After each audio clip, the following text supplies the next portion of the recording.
Bonjour.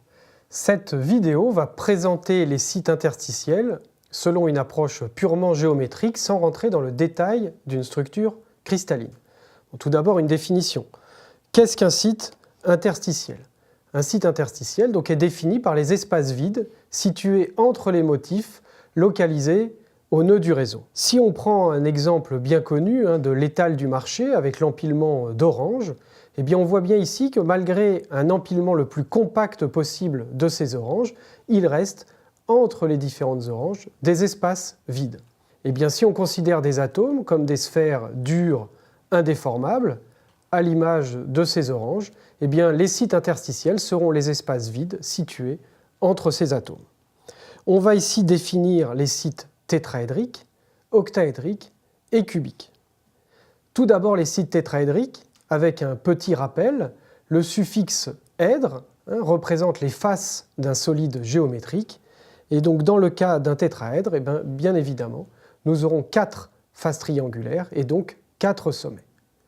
Nous pouvons avoir plusieurs façons identiques de représenter ce tétraèdre. Tout d'abord, une visualisation classique avec 4 sommets liés par 4 arêtes. Nous avons ensuite la visualisation d'un tétraèdre qui s'inscrit dans un cube. Alors il s'inscrit dans un cube avec 2 sommets opposés du cube sur 2 faces parallèles. Il est très important de bien comprendre et de bien maîtriser cette représentation du site tétraédrique puisque nous allons l'utiliser à de nombreuses reprises par la suite pour identifier et localiser les sites tétraédriques dans une structure cristalline. On peut aussi représenter ce site tétraédrique avec un atome interstitiel au centre, ici en rouge, ou bien de manière compacte, avec contact entre les différents sommets du tétraèdre. Alors il peut être nécessaire aussi de visualiser ce site tétraédrique de manière bidimensionnelle entre 2 plans d'atomes. Si l'on prend par exemple un des sommets, qui est constitué par un atome rouge, on va pouvoir visualiser ce site tétraédrique en considérant un premier plan A qui est formé par les atomes bleus en contact et un deuxième plan B qui va être constitué par le sommet du tétraèdre en rouge ici et qui vient se placer à la verticale de l'espace vide défini par les atomes bleus, mais cet atome rouge est en contact avec les 3 atomes bleus. Alors on peut voir dans l'animation suivante le passage de cette représentation bidimensionnelle vers la représentation tridimensionnelle du site tétraédrique. Dans le cas d'un site octaédrique, donc si on a un octaèdre, on a 8 faces triangulaires, donc 6 sommets. Donc la façon la plus simple de le représenter, à nouveau, c'est de représenter les 6 sommets liés par des arêtes. Une visualisation compacte où les atomes sont en contact les uns avec les autres, et une représentation semi-compacte où on peut par exemple faire figurer un atome interstitiel au centre de ce site octaédrique. Il peut aussi être nécessaire, comme dans le cas précédent, de visualiser cette structure sous forme bidimensionnelle, par empilement de 2 plans.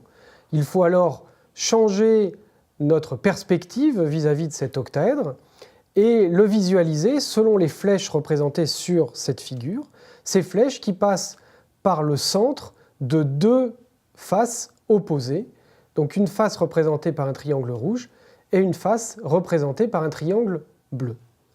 Si on regarde l'octaèdre dans la direction des flèches, on va voir cet octaèdre comme constitué de l'empilement de 2 triangles opposés, le triangle rouge et le triangle bleu. En vision compacte, cela donnera donc 2 plans, le plan rouge et le plan bleu en contact. Donc, pour localiser ou pour identifier ce site octaédrique dans une structure cristalline, vous avez 2 plans d'atomes, un plan A constitué par ces atomes bleus, un plan B constitué par ces atomes en rouge, et le site octaédrique est formé par la superposition de ce plan A et de ce plan B, avec le centre du plan B qui vient à la verticale du centre du plan A. On peut voir dans l'animation suivante à nouveau le passage de cette structure en 2 dimensions vers une structure en 3 dimensions. Enfin, le site cubique, un cube bien évidemment défini par 6 faces carrées, 8 sommets, représentés ici avec ces 12 arêtes. On a une représentation ici compacte, avec contact entre les atomes, et semi-compacte, avec insertion d'un atome en rouge, ici un atome interstitiel, au centre de ce site cubique. Alors il est important aussi de comparer ces sites en termes de taille et de coordination. En termes de taille, on va les comparer en considérant le rayon RA de l'atome en bleu, c'est l'atome hôte qui définit le site, et le rayon RI, rayon de l'atome interstitiel situé au centre du site. Donc la taille va être définie par le rapport RI sur RA, et dans le cas d'un site tétraédrique, on a une taille RI sur RA de 0,225. Autre paramètre important, la coordinance. La coordinance, c'est-à-dire le nombre de plus proches voisins de l'atome interstitiel. Cette coordinance, ce nombre de plus proches voisins, est défini par les sommets du site, c'est-à-dire que dans le cas d'un tétraèdre, eh bien, le site interstitiel a 4 plus proches voisins, coordinance de 4. Dans le cas de l'octaèdre, nous aurons une taille définie par RI sur RA de 0,414 et une coordinance qui correspond aussi au nombre de sommets, qui sont les plus proches voisins, coordinance de 6. Dans le cas du site cubique, eh bien, on aura une taille de 0,732, une coordinance qui correspond au nombre de sommets, donc une coordinance de 8.